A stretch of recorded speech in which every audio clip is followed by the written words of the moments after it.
Assalamualaikum warahmatullahi wabarakatuh. Alhamdulillah anak-anak, kita, kita hari ini masih dipertemukan oleh Allah ya. Kita bisa bertemu, dapat sekolah lagi dengan keadaan sehat. Hari ini semuanya sehat? Iya, alhamdulillah tidak ada yang sakit ya. Boleh kalau yang sakit sampaikan dengan ibu dari sekarang. Oke, tidak ada ya.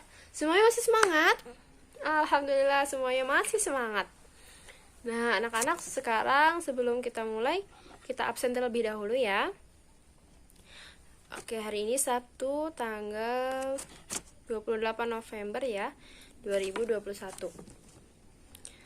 Ahmad Taufik hadir? Ya, hadir. Betty Ratnasari? Ya, hadir. Oke, sekarang ibu mau anak-anak lihat temannya di kanan kirinya. Apakah hari ini ada yang tidak masuk? Tidak ada ya? Oke, semuanya masuk semua. Ya, berarti hari ini kehadiran full ya, hadir semua. Alhamdulillah. Baik, sebelum kita mulai pembelajaran, ada baiknya agar kita mendapat ilmu yang berkah, kita mudah dalam menerima ilmu, maka kita berdoa dulu ya. Silakan ketua kelas untuk dipimpin doa. Oke. Bismillahirrahmanirrahim. Rabbil sahli sadri wa yassirli amri wahlul 'uqdatam min lisani yafqahu qawli. Rabbi zidni ilma warzuqni fahma. Amin ya rabbal alamin.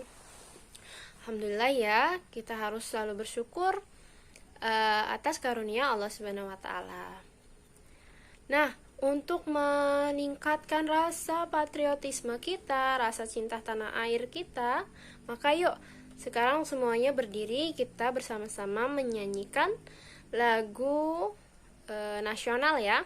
Silakan anak-anak untuk berdiri, kita menyanyikan lagu Garuda Pancasila bersama-sama. Ya, terima kasih anak-anak semuanya. Silakan untuk duduk kembali. Selanjutnya, anak-anak cek kerapihan dirinya masing-masing. Dilihat yang laki-laki bajunya sudah dimasukkan atau belum. Kalau belum, silakan dirapikan, dimasukkan ke dalam celana. Yang perempuan dicek kembali rambutnya apakah ada yang terurai, silahkan dirapihkan ya, agar tidak mengganggu dalam kita belajar. Oke, terima kasih. Sudah, selanjutnya yuk kita siapkan alat tulisnya. Ya, terima kasih. Sudah semua? Selanjutnya coba dilihat kebersihan lingkungannya, sekitarnya, di bawah mejanya atau di bawah kursinya, apakah ada kertas atau sampah. Ya, jika ada, boleh segera diambil dan dibuang di tempat sampah. Baik, terima kasih semuanya sudah merapikan tempat duduk, kemudian merapikan diri sendiri dan membuang sampah pada tempatnya. Berarti sudah siap untuk melakukan pembelajaran hari ini ya. Nah, sebelum kita masuk ke materi, Ibu akan menjelaskan nih apa saja ya tujuan pembelajaran kita hari ini. Sebelumnya, Ibu tanya, adakah yang tahu pekan lalu kita belajar tentang apa? Ini kita akan melanjutkan materi perjuangan para tokoh pejuang pada masa penjajahan Belanda dan Jepang. Nah, tujuannya adalah yang pertama, siswa diharapkan mampu mengidentifikasi siapa saja tokoh pejuang pada masa penjajahan Belanda dan Jepang. Lalu, nanti anak-anak juga diharapkan mampu menjelaskan akibat yang ditimbulkan oleh penjajahan Belanda dan Jepang secara tepat.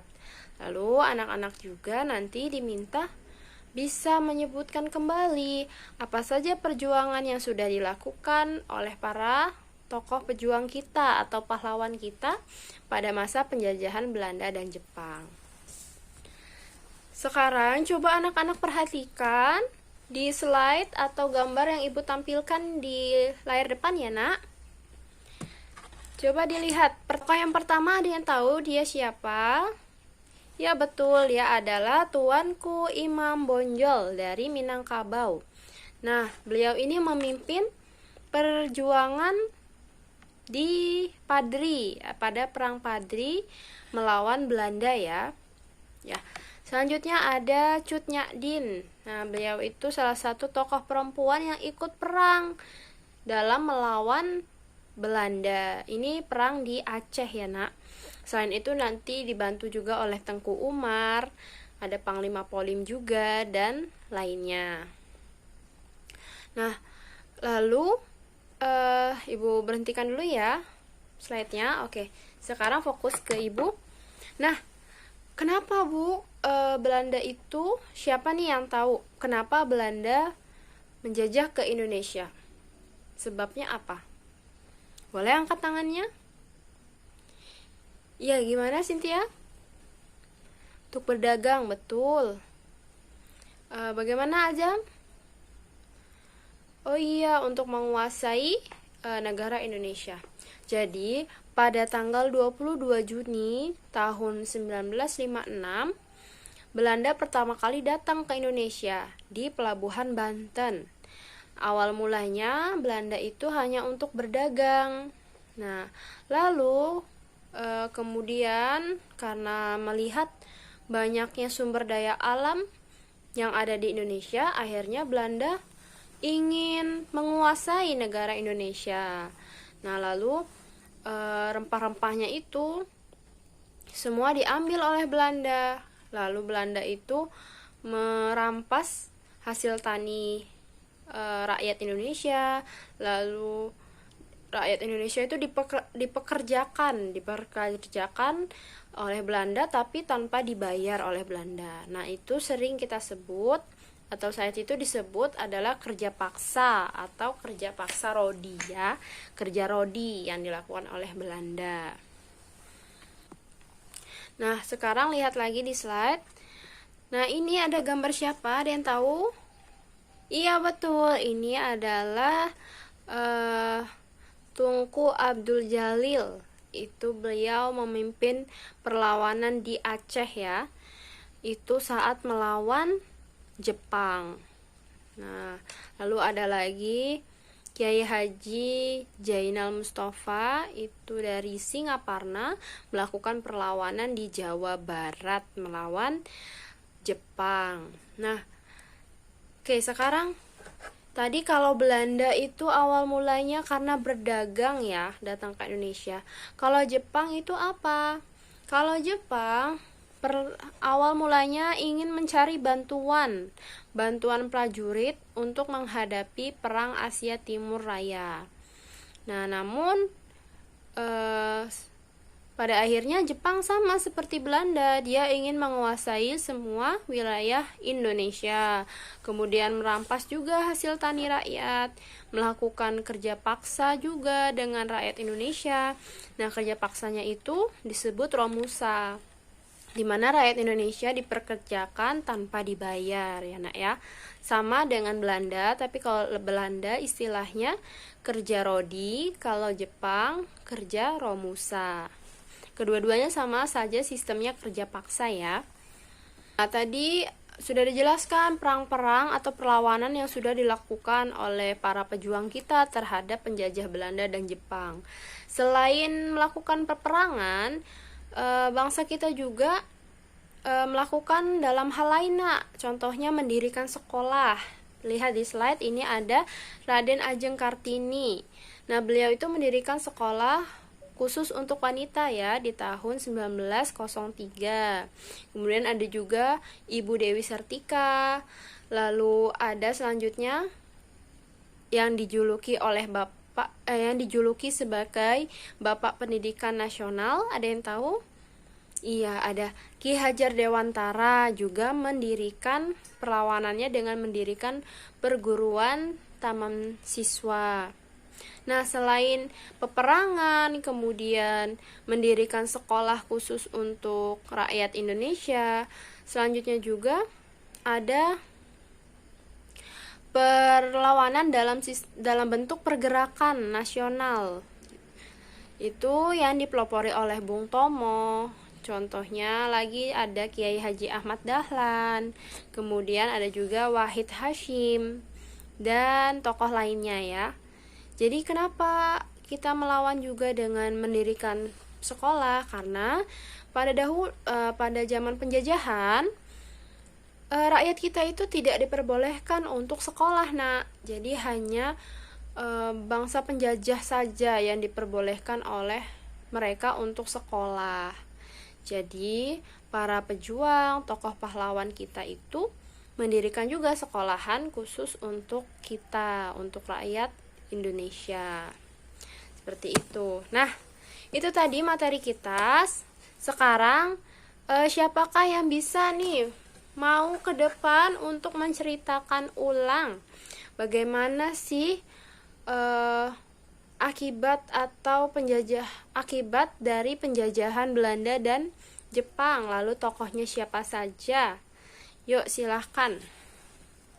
Yuk ada Rana, silakan Rana.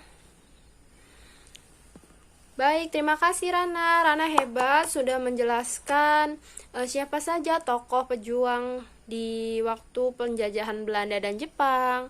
Kemudian apa saja yang diakibatkan dari penjajahan Belanda dan Jepang ya. Udah hebat, sudah menjelaskan semuanya. Ada lagi? Baik, jika tidak ada, selanjutnya silakan anak-anak ditutup dulu bukunya. Ibu ingin anak-anak menjawab pertanyaan dari ibu ya.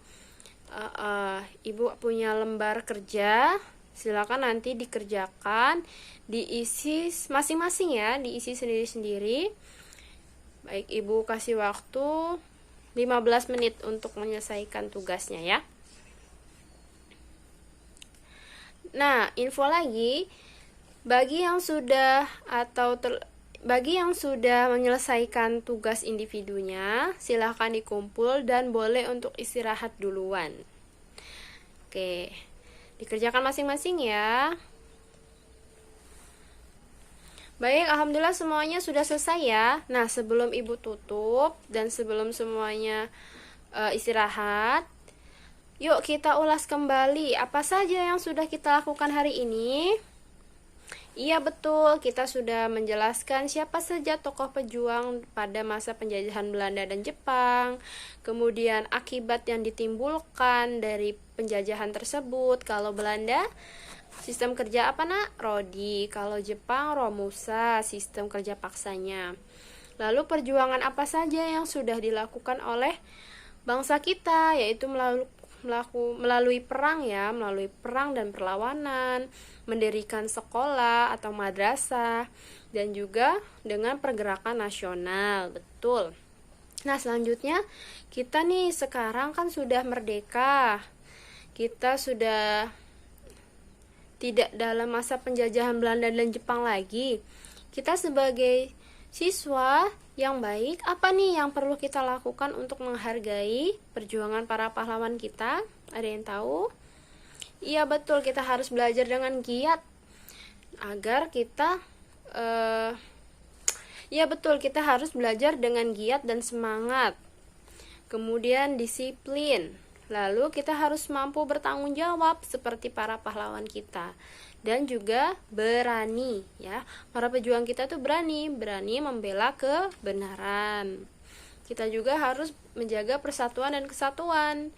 Tidak boleh berantem atau bertengkar dengan kawan-kawannya ya. Saling menghargai dan menghormati. Ya, itu tadi ya nak, pembelajaran kita hari ini. Semoga semuanya selalu semangat dan selalu menjaga Negara Kesatuan Republik Indonesia. Baik, terima kasih semuanya. Boleh istirahat setelah ini. Sebelumnya Bu Tina kita tutup dulu ya pembelajaran hari ini dengan membaca Alhamdulillahirabbil alamin. Baik, Ibu Tina mohon maaf jika ada salah kata. Ibu akhiri ya. Wassalamualaikum warahmatullahi wabarakatuh.